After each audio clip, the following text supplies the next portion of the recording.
ইসলাম ধর্মের মূল ভিত্তিগুলো যদি আমরা স্বীকার করি, তাহলে কেন আমাদের মধ্যে ধর্ম নিয়ে এত ভেদাভেদ?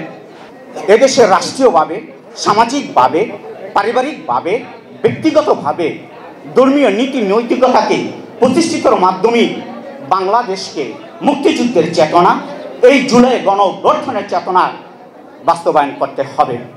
আর আমরা ধর্ম নিয়ে ভেদাভেদ চাই না। অনেক দাঙ্গা, ফাসাদ, ফিতনা এদেশে বিরাজমান। কেন?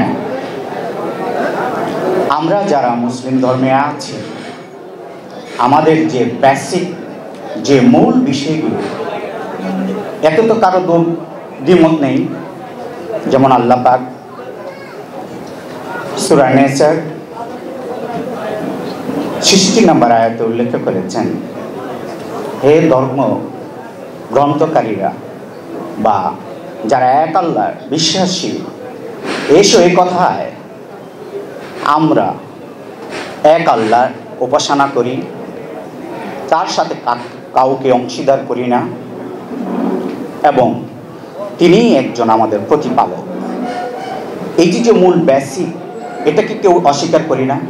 ইসলাম ধর্মের যে 5টি মূল ভিত্তি, কালেমা, নামাজ, হজ, যাকাত, এগুলো তো কেউ অস্বীকার করি না। 5 ওয়াক্তের নামাজের জায়গায় তো 4 ওয়াক্ত বলি না। রমজান মাসের রোজাকে তো কেউ একটা বাড়িয়ে বা কমিয়ে কেউ অস্বীকার করি না। ইসলাম ধর্মের মূল ভিত্তিগুলো যদি আমরা স্বীকার করি, তাহলে কেন আমাদের মধ্যে ধর্ম নিয়ে এত ভেদাভেদ? রাসূল সম্পর্কে আল্লাহ পাক কোরআনে উল্লেখ করেছেন 33 নম্বর সূরায় আহজাব 56 নম্বর আয়াতে আল্লাহ ঘোষণা করেছেন, হে বিশ্বাসীগণ, আমার নবীর প্রতি আমি অনুগ্রহ করি এবং আমার ফেরেশতাগণ তার প্রতি অনুগ্রহ প্রকাশ করে। হে বিশ্বাসীরা, তোমরাও তার প্রতি অনুগ্রহ প্রকাশ করা উত্তম রূপে তাকে অভিবাদন করো, যা আমরা দুরুদ এবং কেরাতের মাধ্যমে, শানের মাধ্যমে নবী করিম সাল্লাল্লাহু আলাইহি ওয়াসাল্লামকে স্মরণ করে থাকি। এই মূল ভিত্তিতে তো কেউ অস্বীকার করি না, সবাই তা পালন করি। আমরা জানি কোরআনের বিভিন্ন আয়াতে আল্লাহ পাক রাসূল সম্পর্কে পরিচয় দিয়েছেন। অর্থাৎ জিবরিল আলাইহিস সালামের মাধ্যমে সে একজন বাহক হিসেবে পৃথিবীতে আগমন করেছেন, তার উত্তম চরিত্রে আমাদেরকে প্রতিযোগিতা করেছেন। এই মূল ভিত্তিগুলো তো আমরা কেউ অস্বীকার করি না। তাহলে আমার দেশে কেন ধর্ম নিয়ে এত মতভেদ সৃষ্টি হচ্ছে? এই অনুষ্ঠানে অনেক ধর্মীয় নেতৃবৃন্দ এখানে উপস্থিত হয়েছেন। যেহেতু বাংলার 95% মানুষ মুসলিম, অতএব মুসলিম ধর্মের মূল ভিত্তিকে আঁকড়িয়ে ধরে এদেশের রাষ্ট্রীয়ভাবে, সামাজিকভাবে, পারিবারিকভাবে, ব্যক্তিগতভাবে ধর্মীয় নীতি নৈতিকতাকে প্রতিষ্ঠিতর মাধ্যমে বাংলাদেশকে মুক্তিযুদ্ধের চেতনা, এই জুলাই গণ অভ্যুত্থানের চেতনা বাস্তবায়ন করতে হবে।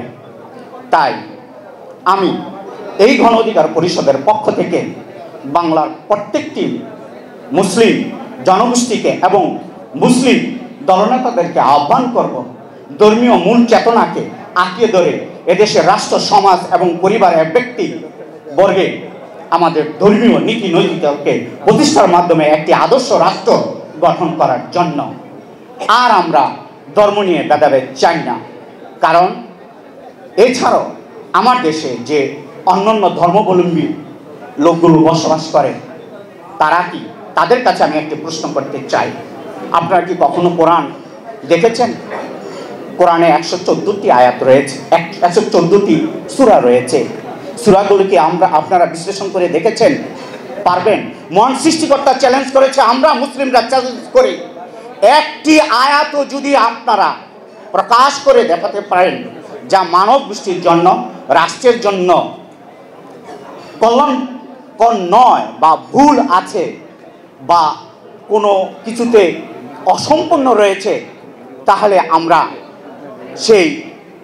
সেই ভুলগুলো যদি পারেন ধরিয়ে দেন। চ্যালেঞ্জ করছি, এখনো পৃথিবী কোরআন নাজিল হওয়ার পর থেকে কেউ পারেনি, আজও পারবে না, ভবিষ্যতে কেউ পারবে না। তাহলে সেই পবিত্র কালামের নীতি নৈতিকতা রাষ্ট্রীয়ভাবে সামাজিকভাবে প্রতিষ্ঠিত হতে সমস্যা কোথায়?